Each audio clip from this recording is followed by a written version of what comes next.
నమస్తే, welcome to our channel. నేను సౌజన్య. కాపు ఉద్యమం టైంలో రత్నాచల్ ఎక్స్ప్రెస్ని తగలబెట్టిన సంగతి అందరికీ తెలిసింది, అందరికీ ఇప్పటికీ కూడా గుర్తుంది. కానీ దాని వెనకాల కుట్ర జరిగింది. సో ద్వారంపూడి చంద్రశేఖర్ అలాగే కరుణాకర్ రెడ్డి ఒక కుట్ర చేశారు. ఎలాగైనా కానీ కాపు ఉద్యమాన్ని స్టాప్ చేయాలి అని, లేదా కోలుకొట్టాలి అని. దీనికి సంబంధించిన ఒక రహస్యాన్ని అయితే ఇప్పుడు జనసేన అధినేత పవన్ కళ్యాణ్ బయట పెట్టారు అంటున్నారు. అసలు ఏం జరిగింది ఏంటి, ఈ అంశానికి సంబంధించి మనతో మాట్లాడడానికి, వారి విశ్లేషణని మనతో పంచుకోవడానికి ఈరోజు మనతో పాటు ఉన్నారు senior journalist, senior political analyst CS Rao గారు ఉన్నారు. వారితో మాట్లాడదాం. నమస్తే రావు గారు. నమస్తే.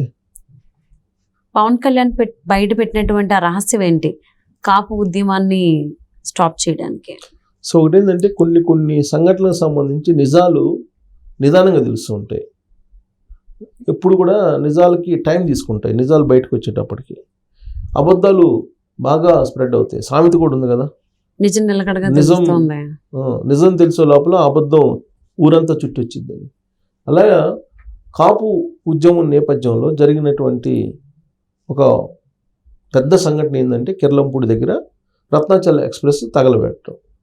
అది పెద్ద సంఘటన. అది రత్నాచల్ ఎక్స్ప్రెస్ను తగలబెట్టడం అనేది అది కోనసీమ జిల్లాలో ఒక పెద్ద సంఘటన. ప్లస్ దేశవ్యాప్తంగా కూడా ఒక ఎక్స్ప్రెస్ని తగలబెట్టడం అనేది అప్పుడు ప్రయాణికులతో ఉన్నటువంటి దాన్ని అది పెద్ద చాలా సీరియస్ ఇష్యూ. సో దేశవ్యాప్తంగా కూడా ఇదైంది. దానికి కారణం ఎవరు అని అంటే చంద్రబాబు నాయుడిని అప్పుడు బూచిగా చూపించారు. చంద్రబాబు నాయుడిని ఒక విలన్గా చూపించారు. ఆ సంఘటనకి కారణం ఆయనే అని.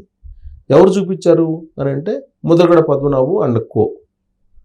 వాళ్ళు చంద్రబాబు నాయుడిని ఒక బూచిగా చూపించి చంద్రబాబు నాయుడు విలను, చంద్రబాబు నాయుడే ఇదంతా కుట్రబన్ని చేయించారు ఉద్యమాన్ని చిన్నాభిన్నం చేయడానికి అనేటువంటి అపవాదుని ఆయన మీద మోపారు. సుదీర్ఘమైనటువంటి రాజకీయ ప్రయాణం ఉన్నటువంటి చంద్రబాబు నాయుడు అనేకమైనటువంటి ఆరోపణల్ని, విమర్శలను ఎదుర్కొంటూ ఉన్నారు. ప్రతి దానికి ఆయన్ని టార్గెట్గా చేసుకొని మాట్లాడుతున్నారు. కారణం ఏంటంటే సుదీర్ఘమైన రాజకీయాల్లో ఉన్నారు కాబట్టి ఆయన చుట్టూ రాజకీయాన్ని తిప్పుతూ ఉన్నారు.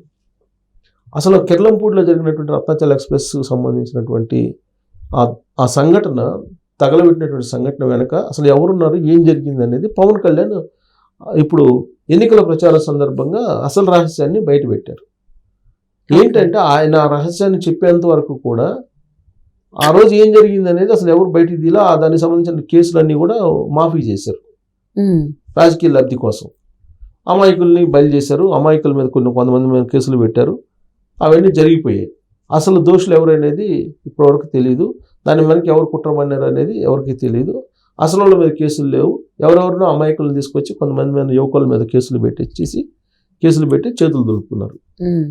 సో ఇప్పుడు దానికి సంబంధించి మొత్తం రహస్యాన్ని పవన్ కళ్యాణ్ బయటపెట్టారు. ఏంటి బయటపెట్టారని అంటే పవన్ కళ్యాణ్ చెప్పిన దాని ప్రకారం, ఆయన ఎన్నికల ప్రచారంలో చెప్పిన దాని ప్రకారం కరుణాకర్ రెడ్డి ఎమ్మెల్యే ప్రస్తుతం తిరుమల తిరుపతి దేవస్థానానికి సంబంధించినటువంటి చైర్మన్గా కూడా ఉన్నారు కరుణాకర్ రెడ్డి. అలాగే ద్వారంపూడి చంద్రశేఖర్ రెడ్డి ఇప్పుడు అక్కడ ఎమ్మెల్యేగా ఉన్నారు కాకినాడ. వీళ్ళిద్దరు కలిసి కొంతమంది రౌడీ మూకల్ని తీసుకొచ్చి ఆ ఉద్యమంలో పెట్టారు. వాళ్ళు చేసినటువంటి బీభత్సం కారణంగానే అది జరిగింది. కాపు ఉద్యమాన్ని ఆ రోజు వైఎస్ఆర్ కాంగ్రెస్ పార్టీ అనుకూలంగా మలుచుకోవాలని ప్రయత్నం చేసింది.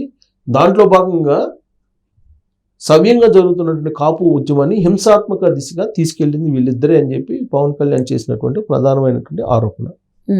ఈయన ఈ ఆరోపణ చేయకుండా ఉండడానికి ముందు చంద్రబాబు నాయుడు చుట్టూ ఈ మొత్తం ఎపిసోడ్ని తిప్పారు. ఇప్పుడు పవన్ కళ్యాణ్ అసలు విషయం చెప్పేశారు. కేవలం వీళ్ళే హింసాత్మక కోణంలో నుంచి ఆ ఉద్యమాన్ని తీసుకెళ్లారు. దాన్ని చంద్రబాబు నాయుడు మీద రుద్ది దాన్ని రాజకీయంగా అనుకూలంగా మలుచుకున్నారు. 2019లో గెలవడానికి కారణం కూడా అదే, వైఎస్ఆర్ కాంగ్రెస్ పార్టీ అనేది పవన్ కళ్యాణ్ చెప్తున్నటువంటి ఒక వాదన. ఆధారాలు లేకుండా అయితే పవన్ కళ్యాణ్ చెప్పడు కదా. ఒకవేళ ఆయన చెప్పింది అబద్ధం అయితే మరి ద్వారంపూడి చంద్రశేఖర్ రెడ్డి, కరుణాకర్ రెడ్డి స్పందించాలి కదా. లేదా ప్రభుత్వం వాళ్ళదే ఉంది కాబట్టి ఈ వ్యాఖ్యల మీద విచారణ జరిపి అసలు నిజమేదో నిగ్గు తేల్చాలి కదా. సో కాబట్టి ఇలాంటి ఇష్యూస్, హింసాత్మక సంఘటనలు, భావోద్వేగాలు, కోడి కత్తి, తర్వాత బాబాయ్ మర్డర్, గొడ్డలి వ్యవహారం, ఇవన్నీ కూడా 2019 ఎన్నికల్లో గెలవడానికి సహకారం అందించాయి అనేది పవన్ కళ్యాణ్ చెప్తున్నారు. అందుకే రాష్ట్రం హింసాత్మక పరిస్థితుల్లో ఉంది, హింసాత్మక దిశగా తీసుకెళ్తున్నాడు జగన్మోహన్ రెడ్డి. దీన్ని కాపాడటానికి మాత్రమే నేను రాజకీయాలు చేస్తున్నాను అని చెప్పి పవన్ కళ్యాణ్ చాలా స్పష్టంగా చెప్పారు.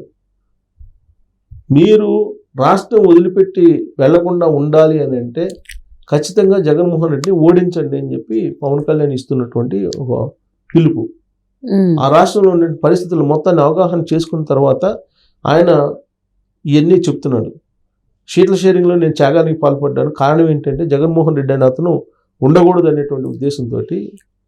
కాబట్టి మీరు ఆలోచించండి, నేను త్యాగం చేస్తాను, నేను చేయగలిగిన త్యాగం నేను చేస్తూ ఉంటాను, కానీ మీరు ఆలోచించండి ఓటర్లు, ఆ రోజున రత్నాచల్ ఎక్స్ప్రెస్ లేదా కాపు ఉద్యమంలో ఏం జరిగింది అనేది చెప్తున్నాను, మీరు ఆలోచించండి. కేవలం కొంతమంది రౌడీ మోకల్ని తీసుకొచ్చి ఆ ఉద్యమంలో పెట్టి దాన్ని హింసాత్మకంగా తీసుకెళ్ళి దాని ద్వారా రాజకీయంగా లబ్ధి పొందారు చంద్రబాబు నాయుడు మీద పెట్టి అని చెప్పి ఆయన వివరంగా చెప్పడం జరిగింది. ఈ కాపు ఉద్యమం, అసలు కాపు రిజర్వేషన్ అనేటువంటి అంశం ఎందుకు వచ్చిందంటే, కాపు రిజర్వేషన్, కాపులకి రిజర్వేషన్ కావాలనేటువంటి ఒక ఉద్యమం ముద్రగడ పద్మనాభం తీసుకొచ్చాడు. బాగానే ఉంది, అప్రిషియేట్ చేయాలి. ఒక జాతి కోసం ఆయన పోరాడుతున్నారు, ఒక జాతి కోసం ఆయన ప్రయత్నం చేస్తున్నారు. కానీ అదే ముద్రగడ పద్మనాభం చంద్రబాబు నాయుడు అధికారంలో ఉన్నంత కాలం ఉద్యమం చేసి ఆ ఉద్యమాన్ని అంచెలంచెలుగా మరింత బలోపేతం చేసి చివరికి దాన్ని రిజర్వేషన్ తాడోపేడ తేల్చుకునే స్థాయికి తీసుకెళ్ళినటువంటి ఆయన జగన్మోహన్ రెడ్డి అధికారంలో రాగానే ఎందుకు కాముగా ఉన్నాడు, ఎందుకు లెటర్ల వరకే పరిమితం అయ్యారు? ముఖ్యమంత్రికి లెటర్లు రాస్తుంటాడు అప్పుడప్పుడు, ఆ లెటర్లు రాయటం వరకు ఎందుకు పరిమితం అయ్యారు? కాపు రిజర్వేషన్ కోసం ఉద్యమం ఎందుకు చేయలేదు, ఎందుకు చేయలేకపోయాడు ఈ 5 సంవత్సరాలు, 2019 నుంచి ఇప్పటి వరకు ఎందుకు చేయలేకపోయారు అనేది కాపు కాపు సామాజిక వర్గానికి సంబంధించినటువంటి వాళ్ళే ప్రశ్నిస్తున్నారు ఇప్పుడు. సరే, ఉద్యమం చేయకపోగా జగన్మోహన్ రెడ్డి నేను ఇవ్వనని చెప్పేశాడు, రిజర్వేషన్ నేను ఇవ్వను, అది సెంట్రల్ గవర్నమెంట్ పరిధిలో ఉన్నటువంటిది, దాని అంశానికి నేను పోనని చెప్పాడు ఆయన. మరి నువ్వు నిలదీయాలి కదా, నువ్వు ఎందుకు నిలదీయట్లేదు? ఆ రోజు చంద్రబాబు నాయుడు ముఖ్యమంత్రిగా ఉన్నప్పుడు నిలదీసావు కదా, మరి ఇప్పుడు ఎందుకు నిలదీయట్లేదు అంటే తెర వెనుక జగన్మోహన్ రెడ్డి, ముద్రగడ పద్మం వీళ్ళందరూ కలిసి ఆడినటువంటి ఒక నాటకంలో ఆ రోజు కాపు ఉద్యమం హింసాత్మకంగా వెళ్ళిపోయింది అనేది పవన్ కళ్యాణ్ చెప్పేటువంటి మాట. సో ఇప్పుడు కాపు రిజర్వేషన్ కావాలన్న ఆయన రిజర్వేషన్ ఇవ్వకపోయినా 5 సంవత్సరాల్లో దాని గురించి మాట్లాడకపోయినా ఇప్పుడు ఆ పార్టీలో చేరడకపోయి ముద్రగడ పద్మనాభం అంటే దాని అర్థం ఏంటి? వీళ్ళందరూ కలిసి ఏదో కుట్ర పడినారనే కదా హరిరామజోగయ్య వీళ్ళందరూ. హరిరామజోగి కూడా అదే చేశారు కదా. హరిరామజోగయ్య వీళ్ళందరూ పవన్ కళ్యాణ్ని అడ్డం పెట్టుకొని వైఎస్ఆర్ కాంగ్రెస్ పార్టీకి ఏదో లబ్ధి చేకూర్చాలనే ప్రయత్నం చివరి వరకు చేశారు.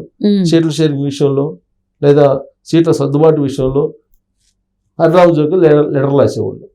సో అది పవన్ కళ్యాణ్ వాటిని పట్టించుకోకుండా పక్కన పెట్టేసి నాకు రాష్ట్ర ప్రయోజనాలు ముఖ్యం, నేను రాజకీయాలు చేయడానికి రాలేదు, రాష్ట్ర ప్రయోజనాలకు వచ్చాను, రాజకీయాలను రాష్ట్ర ప్రయోజనాలకు మాత్రమే వాడతానని చెప్పి ఆయన స్టెబెండ్గా నిల్చొని కూటమి ఏర్పాటుకి కారణమయ్యాడు ఆయన. అలాంటి ఆయన చెప్పినటువంటి మాటలు ఏంటంటే, ఆ ఉద్యమంలో రత్నాచల్ ఎక్స్ప్రెస్ తగలబెట్టినటువంటి దాంట్లో కుట్ర ఉంది, దాని వెనుక వీళ్ళిద్దరు ఉన్నారు అని అసలు విషయాన్ని ఆయన బయటపెట్టాడు.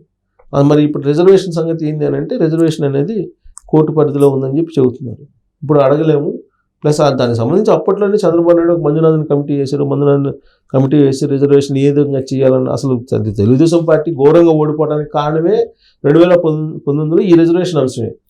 ఆయన అగ్రవర్ణ పేదలకి 10% రిజర్వేషన్ ఇస్తానని చెప్పి నరేంద్ర మోడీ ప్రకటించారు. అప్పుడు దాంట్లో 5% ఇస్తాను కాపులకి అనగానే మిగతా సామాజిక వర్గాలు అందరూ కూడా రివర్స్ అయ్యాయి. అసలు మధ్యతరగతి ఇస్తానన్నటువంటి రిజర్వేషన్ని కాపులకి ఎట్టిస్తామని చెప్పి రివర్స్ అయ్యారు చంద్రబాబు నాయుడు మీద. రివర్స్ అయ్యి తెలుగుదేశం పార్టీకి యాంటీగా ఓటేశారు మిగతా వర్గాలు. కాపు సామాజిక వర్గం ఏమో ముద్రగడ పద్మనాభం మాటిని వైఎస్ఆర్ కాంగ్రెస్ పార్టీకి ఓటేశారు. సీన్ కట్ చేస్తే 151 మంది ఎమ్మెల్యేలతోటి జగన్మోహన్ రెడ్డి 2019లో ఆయన సీఎం అయ్యాడు. ఆ తర్వాత ఇప్పుడు రివ్యూ చేసుకుంటే మొత్తం అందరూ పవన్ కళ్యాణ్ కానీ లేదా ఇతరులు కానీ రివ్యూ చేసుకుంటే ఆ గొడ్డల వ్యవహారం నిజమేందో బయటకు వచ్చింది, కోడికత్తి వ్యవహారం నిజమేందో బయటకు వచ్చింది, రత్నాచల్ ఎక్స్ప్రెస్ వ్యవహారం ఏందో ఇప్పుడు పవన్ కళ్యాణ్ బయట పెట్టారు. 151 మంది ఎమ్మెల్యేలు కనుక ఇన్ని సంఘటనలు ఉన్నాయి.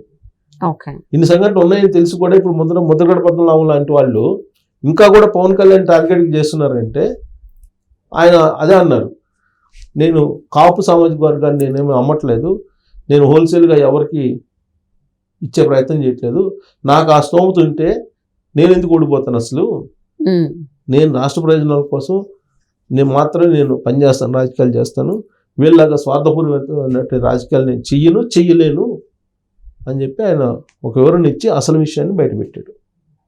ఓకే. సో మరి ఇది విన్న తర్వాత కాపు ప్రజలు ఎవరైతే ఉన్నారో ఆంధ్రప్రదేశ్లో వాళ్ళు ఒక నిర్ణయానికి వచ్చే ఉండొచ్చు. సో మరి ఏం చేస్తారో చూద్దామండి. Thank you so much S Rao గారు. Thank you.